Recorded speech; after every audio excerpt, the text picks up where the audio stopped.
Cult cinema ತಂಡ ಜನವರಿ 4ನೇ ತಾರೀಕು ದಾವಣಗೆರೆ ಬರ್ತಾರಂತೆ. ವೆಲ್ಕಮ್ ಬ್ಯಾಕ್ ಟು ಮಿನಿಲಾಗ್ ಅಂತ ಹೇಳ್ತಾ ನಾನು ನಿನ್ನೆ ರಾಘವೇಂದ್ರ ಸ್ವಾಮಿ ದರ್ಶನ ಮುಗಿಸ್ಕೊಂಡ್ಬಿಟ್ಟು ಅಲ್ಲಿಂದ ನಾವು ಹೊರಟಿದ್ದ ಮಾರ್ಕ್ ಮೂವಿ ನೋಡೋಣ ಅಂತ. ನಾನು ಬಂದಿದ್ದೆ ಮಾರ್ಕ್ ಮೂವಿ ನೋಡೋಣ ಗುರು. ಇವನಿಗೋಸ್ಕರ ರಾಘವೇಂದ್ರ ಸ್ವಾಮಿ ದರ್ಶನ ಮುಗಿಸ್ಕೊಂಡ್ಬಿಟ್ಟು ಅಲ್ಲಿಂದ ಹೊರಟೆ. ಹಾಗೆ ಹೋಗ್ಬೇಕಾದ್ರೆ ರೋಡ್ ಸೈಡ್ ಅಲ್ಲಿ ಕಲ್ಟ್ ಸಿನಿಮಾದು ಬ್ಯಾನರ್ ಹಾಕಿದ್ರು. ಜನವರಿ 4ನೇ ತಾರೀಕು ಇಡೀ ಟೀಮ್ ನಮ್ ದಾವಣಗೆರೆ ಬರ್ತಿದೆ ಅಂತ ಗುರು. Congratulation brother. ಆಮೇಲೆ ಅಲ್ಲಿಂದ ಸೀದಾ ಥಿಯೇಟರ್ ತಕ್ಕ ಬಂದು ಟಿ-ಶರ್ಟ್ ಹಾಕಿಸಿದ್ರಕ್ಕೆ ಫಸ್ಟ್ ನಡೀತಾ ಇತ್ತು. ಸೆಕೆಂಡ್ ಶೋ ಗೋಸ್ಕರ ವೇಟ್ ಮಾಡ್ತಾ ಇದ್ದೆ. ಆಮೇಲೆ ಇವನು ಪಾಪ ಅಲ್ಲಿಂದ ನನ್ನ ಡ್ರಾಪ್ ಮಾಡೋದಕ್ಕೆ ಇಲ್ಲಿ ಬಂದ ಹೋಗ್ತೇನೆ ಅಂತ ಹೇಳ್ದೆ. ನಾನು ಹಿಂಗಂದೆ ಹ್ಯಾಪಿ ನ್ಯೂ ಇಯರ್. ಓಕೆ ಹೋಗಿ ಬಾ. ದೇವ್ರು ಒಳ್ಳೇದ್ ಮಾಡ್ಲಿ, ಒಳ್ಳೆ ಹುಡುಗಿ ಸಿಗ್ಲಿ, ಗಡ ಮದಿ ಕರಿ ಊಟಕ್ಕೆ.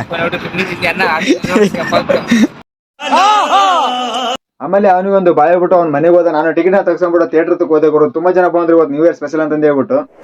ಆಮೇಲೆ ಟಿಕೆಟ್ ತೋರಿಸ್ಬಿಟ್ಟು ಒಳಗಡೆ ಹೋದೆ ಗುರು. ಒಂದ್ ಸ್ವಲ್ಪ ಹೊತ್ತು ಕಾಯಿಸಿದ್ರು. ಆಮೇಲೆ ಮೂವಿ ಸ್ಟಾರ್ಟ್ ಆಯ್ತು.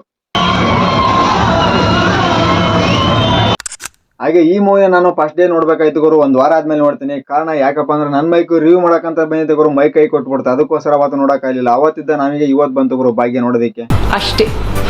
ಫೈನಲಿ ಮೂವಿ ಬಗ್ಗೆ ಹೇಳ್ಬೇಕಂದ್ರೆ ಪೈಸೆ ವಸೂಲಿ ಗುರು. ಕೊಟ್ಟು ದುಡ್ಡಿಗೆ ಮಾತ್ರ ಮೋಸಲ್ಲ. ಚೆನ್ನಾಗಿದೆ ಮೂವಿ ಮಾತ್ರ. ಫೈನಲಿ ಮೂವಿನ ನೋಡ್ಕೊಂಡ್ಬಿಟ್ಟು ಅಲ್ಲಿಂದ ಹೊರಗಡೆ ಬಂದ್ವಿ. ಓಕೆ, ಇವತ್ತಿನ ವಿಡಿಯೋ ಎಷ್ಟೇ. ಮುಂದಿನ ವಿಡಿಯೋದಲ್ಲಿ ಸಿಗುವ. ಬಾಯ್.